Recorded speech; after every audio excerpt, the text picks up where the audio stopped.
What's up to my fragrance family? Thanks for tuning in to the channel Sense by ATL Corey. Today's review is going to be about one of Lattafa's newest fragrances, and it's none other than Love in Paris. So without further ado, let's get ready to get into it. This is the soft box or the regular like Pride box that it comes in. You know, all of the Pride line comes in a regular box like this.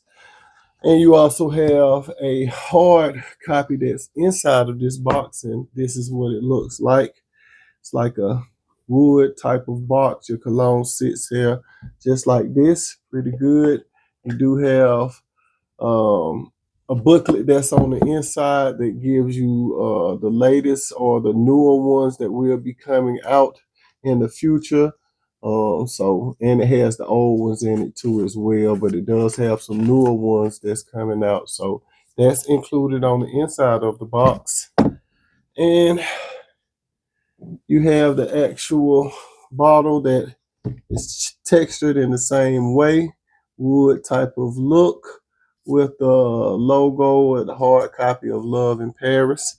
Let's take a look at the atomizer.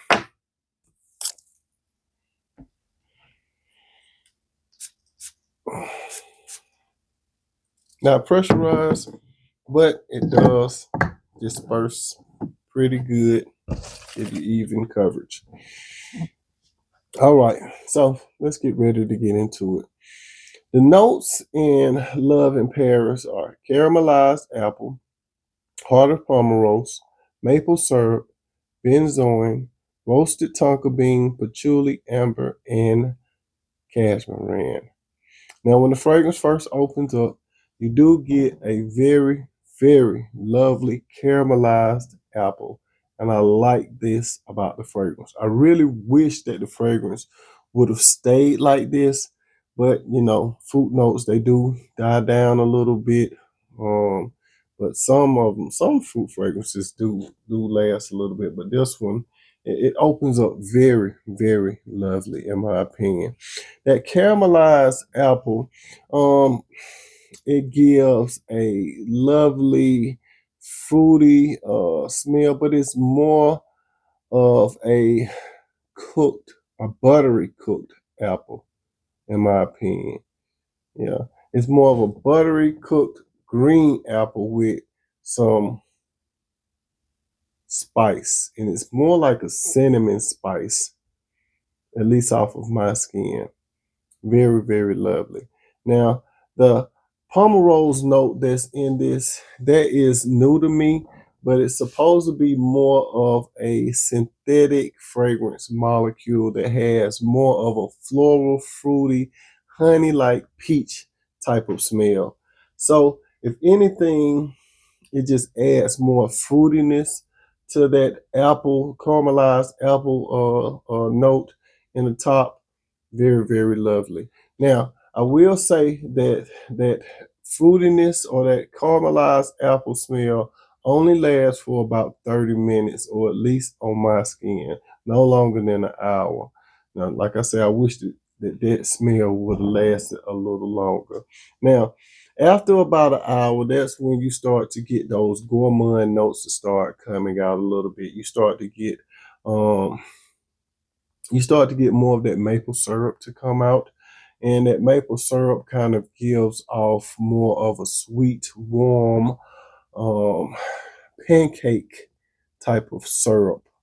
You know, like a syrup ice cream, if anything, or at least off of my skin. It's not overly sweet, but you know, it it is just a little sweet. And that's, you know, if you don't like gourmand colognes, then, you know, you might want to stay away from this fragrance because it is really gourmand.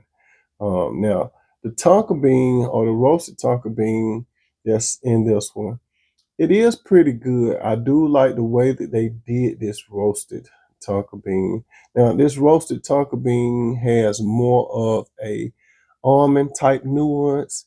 It has a lovely vanilla smell, and it has a lovely cinnamon smell to it as well. Very, very good. with a hint of tobacco. At least on my skin, that's what I'm getting out of that roasted tonka bean. And with that roasted tonka bean, I think that's what turns the fragrance a little more creamy. So, you know, it's okay. I think that it would have been better to me if they would have left that maple syrup note out and just put that roasted tonka bean in, and that would have been good enough for me. But to each his own. Some people really do like gourmand, fragrances, so that may be perfect for person that likes gourmand fragrance. What I'm really glad that they did do is they did add more of the patchouli note in this, which did turn it a little more earthy. But then that amber and that patchouli note, I mean that amber and that benzoin note, just added a little more of a vanilla smell to it. If you know amber, if you know benzoin, that gives off a warm, sweet vanilla type of smell. So it's like they tried to make it more gourmand than anything. So this is strictly going to be for my gourmand lovers. And that cashmere, at least it did add off of my skin, it did add a little more soft muskiness, at least for it toned the gourmand down just a little bit, and it did add a little dry wood smell. So all in all, what you would end up with this fragrance, you would end up with a fruity, gourmand, sweet, creamy fragrance. Okay. Now, the longevity on this fragrance is not the best. Just like the other ones, it's not the best, but I will say that this one is the weakest. This one, I'm getting 4 to 5 hours out of this one, with the good sillage for about an hour. And that really just depends on how many sprays you do, and you better spray your clothes with this one, okay? Like the other ones, I said that you will have to let this sit for a little while just to, get a better performance. So I will be touching bases back with this cologne within, 30 to 60 days to see if it is performing a little better.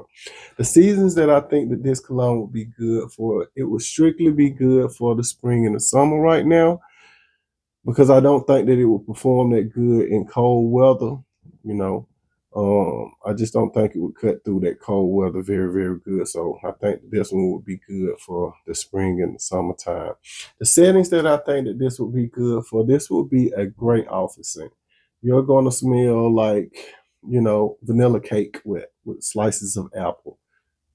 I don't think you would offend anyone smelling like that, because this is not a beast mode performing fragrance. You're just gonna smell, like vanilla, sweet vanilla, basically. That's all you're gonna smell like. This would also be a good casual wear, and you can wear this one to church too as well.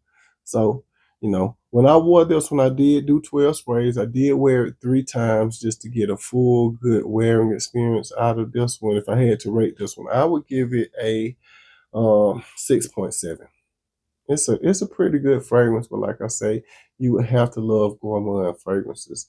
This was not something that I would just automatically reach for, like an easy reach for. Easy reach for with me is like Hawass Fire, Hawass Cobra, Afnan's, Freedom Link, Musama. That's an easy reach. You know what I'm saying? Supremacy and Oud by Afnan. Those are easy reaches for me. Um, this one, I don't think you would.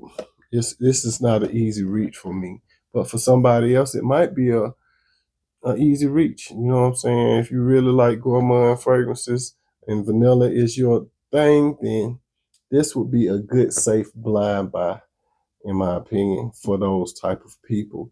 But before you do buy this, if you can sample it somewhere and get your nose on it, I would say to do that first before you actually spend some coins on this fragrance. But if you have this fragrance, get in the comments. Let me know what you think about this fragrance. I know it's some people that will like it, because, just because I might not like this, it's somebody that will like this. So do yourself a favor, get your nose on this, check it out. All right. Thanks for tuning in to the channel. Sense by ATL Corey. Peace.